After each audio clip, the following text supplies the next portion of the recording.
Hello, everyone, and welcome to our Episode 3 podcast, E-Rate, the good, the bad, and the ugly. Our hosts, as always, are Greg Kovich, Global Director of Sales for Education at Alcatel-Lucent Enterprise, and Don Otto, Ridley School District Director of Network Services. Unfortunately, Don is on sabbatical today, so Greg will be flying solo. But fear not, our guest today is Steve Dunn, Technology Director of Decatur County School System. He's got 28 years of education experience, 18 of which are specifically for E-Rate. He's held positions such as Superintendent of Schools, ADA Compliance Officer, so that's a ton of experience under his belt, and he's a very interesting speaker. Today, Greg and Steve will talk about E-Rate, what's going on today, and what it holds for the future. Greg and Steve, take it away. Well, thank you very much, Blaine. And Steve Dunn, so happy to have you with us. And your current role is Technology Director for the Decatur County Public Schools? Is that right? That is correct, Greg. And it's just a wonderful opportunity to join on this podcast and just to try to help send the message out. What is E-Rate? Well, this is, for you, buddy, I know this has been an important program for your students and for your community. But I think for the rest of the world that'll be tuning into this, I want to give them a little bit of a background on what we're talking about when we say E-Rate. For those of you that aren't based in North America, E-Rate is a program that the federal government created in 1996 as part of the Telecommunications Act of 1996. And in this role, they created an organization through the Federal Communications Commission to manage the funding that the carriers receive from every subscriber to telecommunications products. And they put that into a pool of money that then supports what's known as universal service. The concept is a mechanism in the United States to ensure that people in rural communities, as well as people in urban areas, all have access to the same telecommunications. And specifically for education, what this meant was that they would use this pool of money to help districts that were identified as being disadvantaged financially and recognized by both their poverty level, which was based upon free and reduced lunch count, as well as what their segment was, whether they were rural or urban. And then based upon that, they would then be able to leverage the money that was collected to offset the costs that they have, whether it was for telecommunications or, more importantly, for what is known as internal connections, which can be the copper and fiber infrastructure, as well as the firewalls, switches, routers, and at one point in the program, costs. But just so that you know, this construct that the United States put in place in 1996 is now being seen in other parts of the world. And in fact, one location in Germany, the Digital Schule 2020, is or Zwanzig, if you like, is a construct that is similar in that the federal government is looking to help the K through 12 community be able to update and modernize, especially with regards to wireless. And so, Steve, that's my recollection of how E-Rate, its origins are. Is that consistent with your experience? Because you have really worked with E-Rate since when it went live in 1998. Greg, you're right on target. E-Rate was established to help the rural communities. If we think about how fast technology is changing, and just the expense of trying to stay somewhat current. The school systems, which are economically disadvantaged, they do not have the resources, nor could they maintain what they have without E-Rate funding.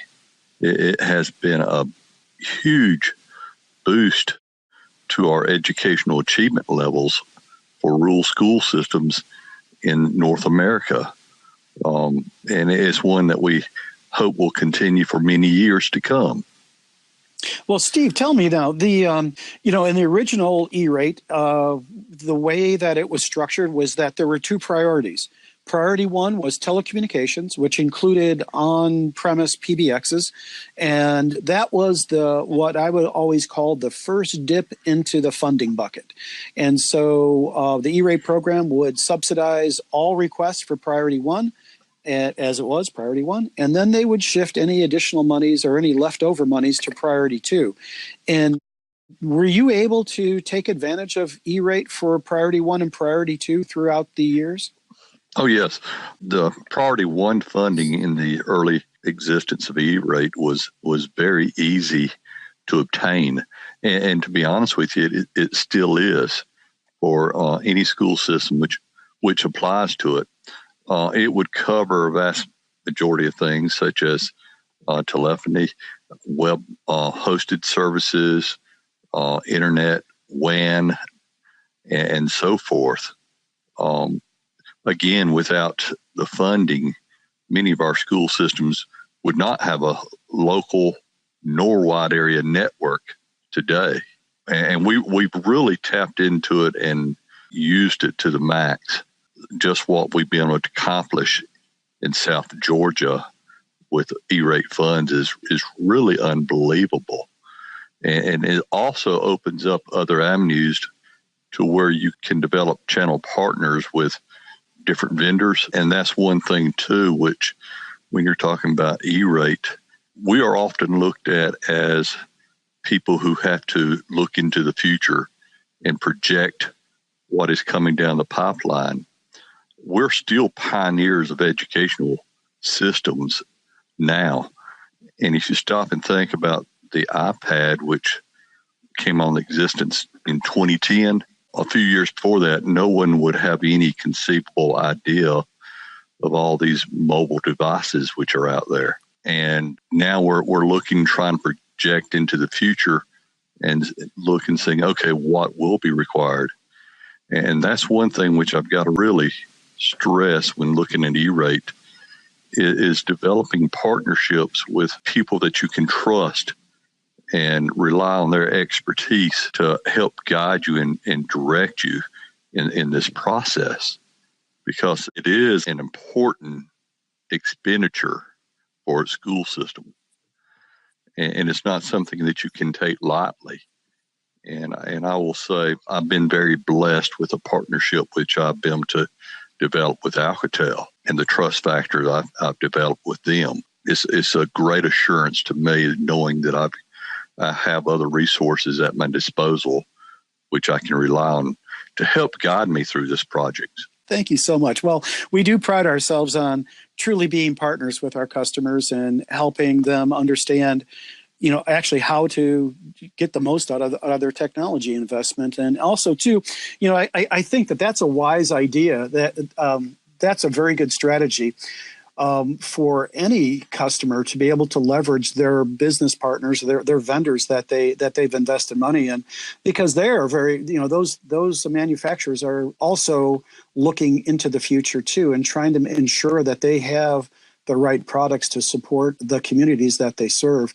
And for us at Alcatel-Lucent, education is a huge sector where we have invested quite a bit of effort into understanding the trends and challenges. And when it came to E-rate, that was actually how I came to this company, was that we needed to understand what is it that educators need. And at the time, with the priority 2 and priority 1, it was all about, let's get modern communications infrastructure into the K through 12s throughout the nation, because it was, one, there was this idea of a digital divide that could be exacerbated without any type of support for rural or even impoverished communities. And in addition, there was also this concept that the internet was going to change everything. And that was the big thrust for the Telecommunications Act of 1996, was to make sure that we could get the internet into every one of these school districts. And is there any success stories or anything that you have with regards to, access that the E-rate program has provided, such as maybe perhaps, collaboration with a university or being able to serve other communities that had been underserved, or allowing students to be able to, to go beyond the bricks and mortar of their community? Oh, yes. Before I came on board with Decatur County, this school system did not utilize E-rate funds. And to be honest with you, Greg, we could not even hold virtual classes within the system. The bandwidth did not allow it. Also, our infrastructure as is relating to our network was not up to date. It was very unstable. It took forever to just download drivers for computers. And so after, I came on board and I looked and examined the infrastructure here, then I partnered up with a vendor and we started looking at how can we improve. And one of the first things we looked at was our wide area network and increasing our internet bandwidth to where students could take advantages of virtual classrooms, distant learning opportunities, things of that nature. I will say this, Greg, my predecessor who was here before me, instead of investing in the network and bandwidth, his investment was in trying to keep up modern computers. And I related it to people like this. What good is it to go out and buy a Porsche if you go drive on a dirt road? What a great visual.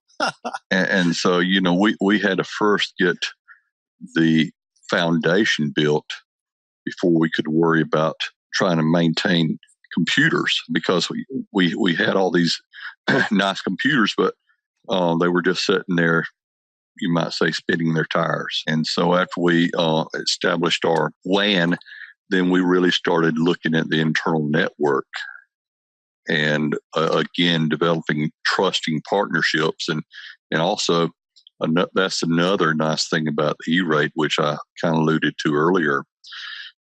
E-Rate really brought major corporations and schools together to where companies like Alcatel, they're really starting to ask and truly realize the needs of K-12 environments, which is different than other business and industries. We have our own unique challenges and opportunities. And this partnership has been very beneficial on both sides. And like I said, I really look for it to continue to be, because, again, it's technology. I've heard it said like this before. It's like a snowball rolling down a mountain.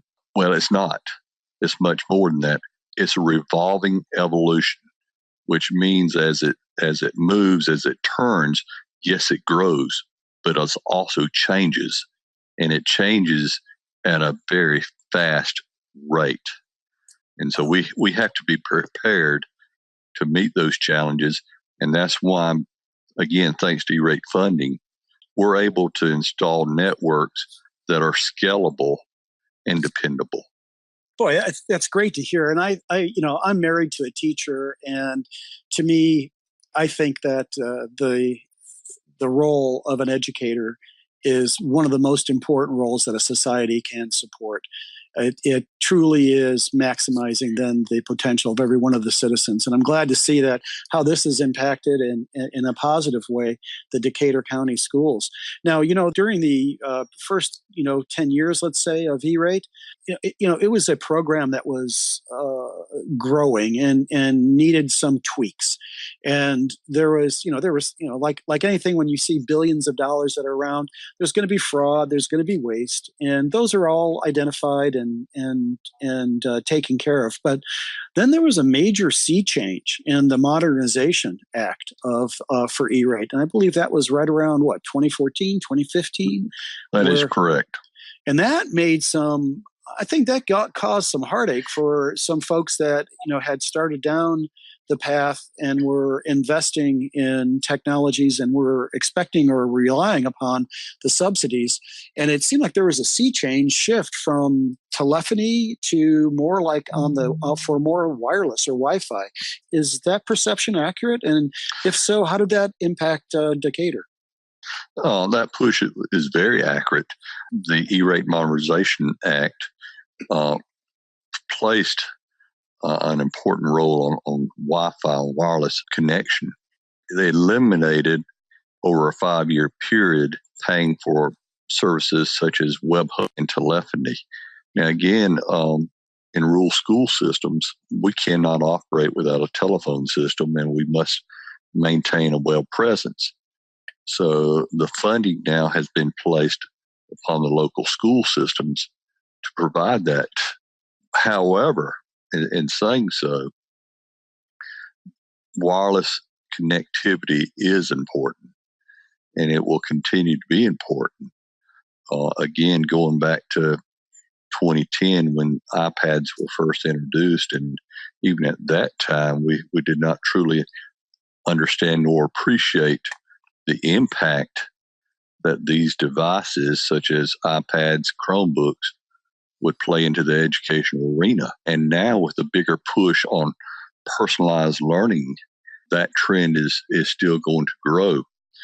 However, going back to the change in E-rate, Greg, under the old system, E-rate under Category 2 was not really concerned with the total cost. They were more concerned with your discount level. Mm-hmm. And school systems, which were 90%, were generally funded, and others were left out. Under this current change, E-rate still has a tiered level of structure when it relates to funding, but now they're allocating $250 per student associated with a school, and the funds must be spent at that school. And the current E-rate is also scheduled to change. This will be the last funding year as the E-rate as we know it, and they're keeping it very close to the vest as far as the changes which will be coming. I have heard rumors that they are looking at allowing more freedom of funds exchanging between schools, so that if you need it at a school, you may have more freedom to use it at a different school. That's interesting. I'm tied in many different states, the different E-rate coordinators that have blogs and lists, and I haven't seen anyone actually chat about that, but I can absolutely see that this program needs to be a fluid program. It like you mentioned it earlier, that who would have foreseen in 2010 that who would have foreseen a tablet that had the power of a computer that a child could use, Chromebooks, things like that. And then, of course, there was the BYOD avalanche that happened because of the consumerization of IT, and especially in secondary schools where kids in high school were bringing their iPhones and were expecting, were even wanting to use it and to leverage it. I think that for E-rate to remain viable, it needs to absolutely be on top of a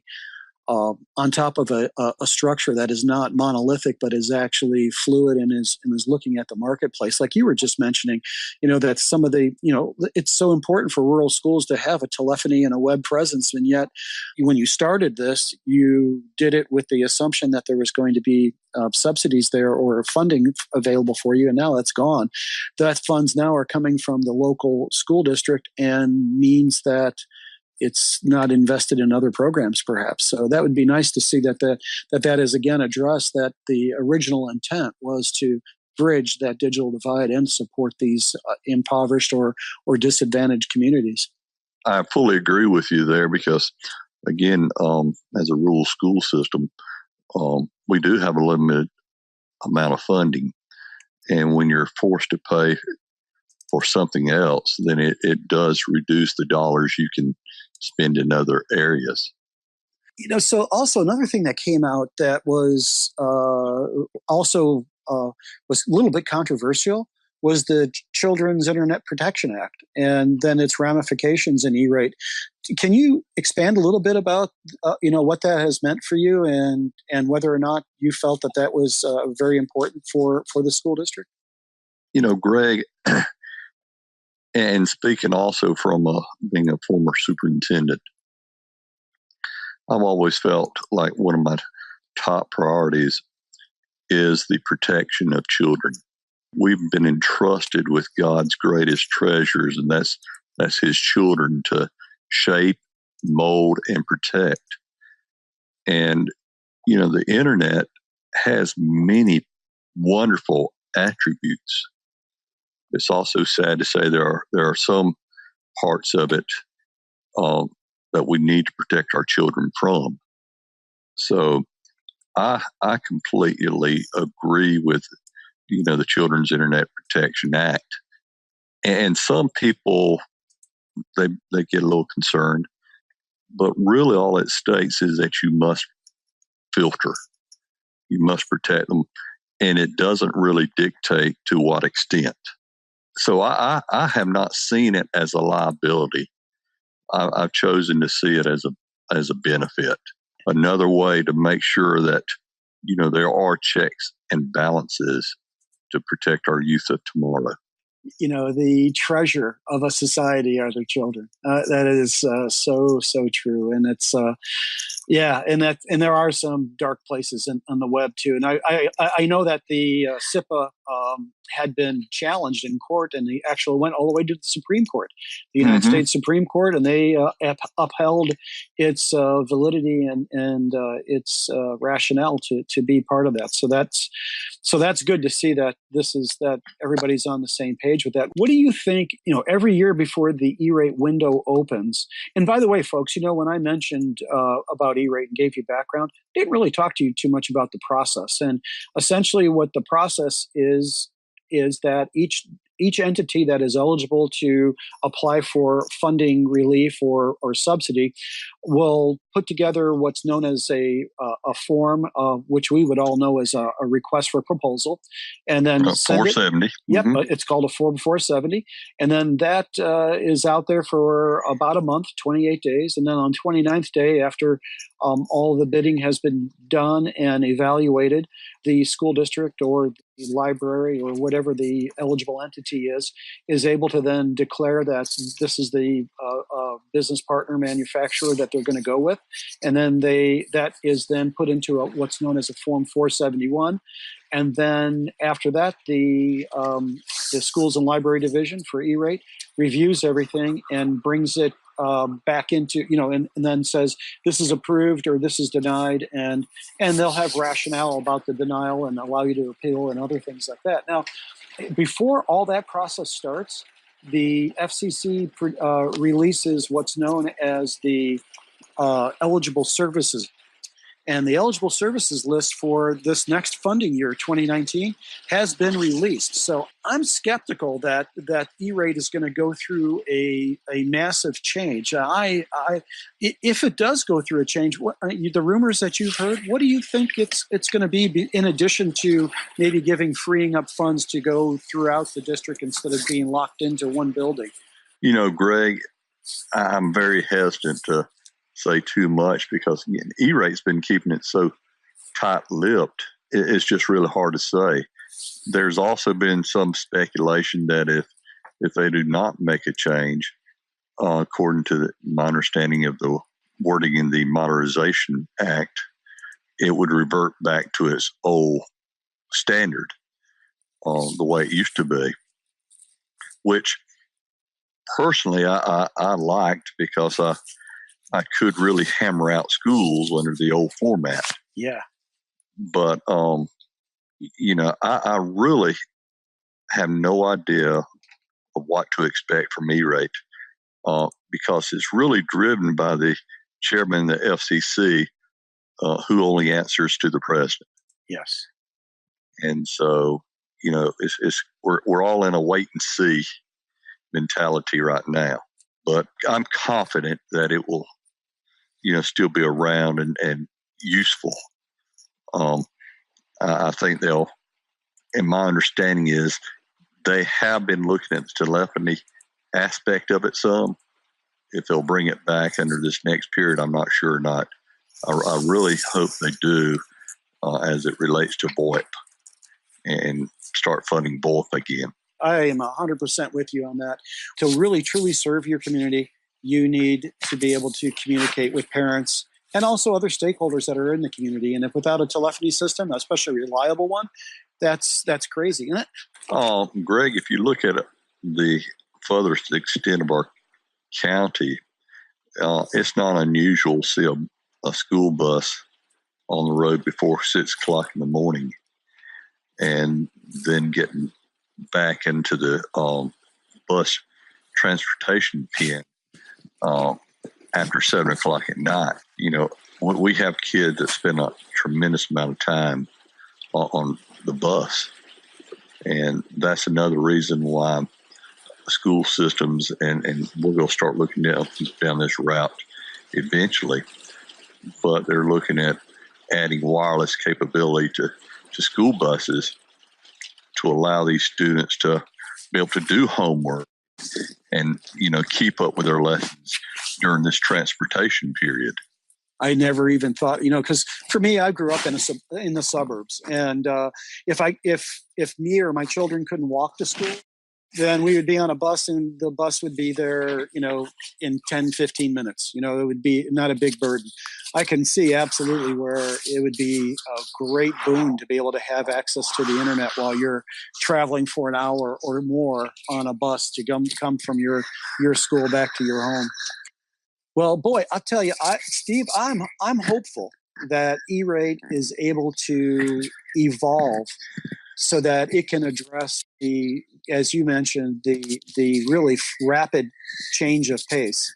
I mean, think about this. 6 years ago, you talk about distance learning, and it would simply be like maybe 1 to maybe 20, and now we're talking about massive online courses that have thousands of people that are tuning into it, and the capability then of a high school student to be able to enrich the curriculum, the teacher be able to enrich their curriculum on even topics like astronomy or physics or even STEM classes, and to be able to go to MIT or Harvard or Stanford or a number of other universities that have this content out there for free.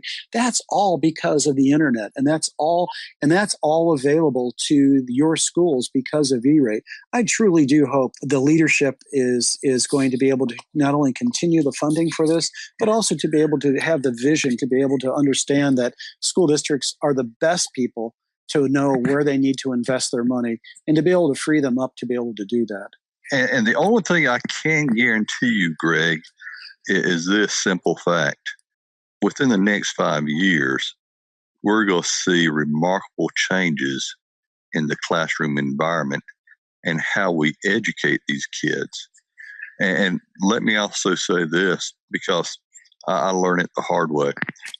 We mentioned earlier about the importance of wireless and wireless connectivity, and not all wireless networks are the same. And that's why when you're looking at E-rate funds and you're projecting and developing partnerships with these companies, there is nothing wrong. In fact, you should tell your channel partner that you're working with, I want to try it before I invest it, just to make sure that it will meet your expectations, not only for the present, but for the future. That's great advice, Steve. Well, honest to goodness, I am so blessed to have you on this podcast with us. Thank you so much for sharing your experience. It's been great. I thank you for the opportunity. Well, let's look to do some more of these. Thanks. Take care, y'all. This has been the Intelligent Campus with Greg and Don.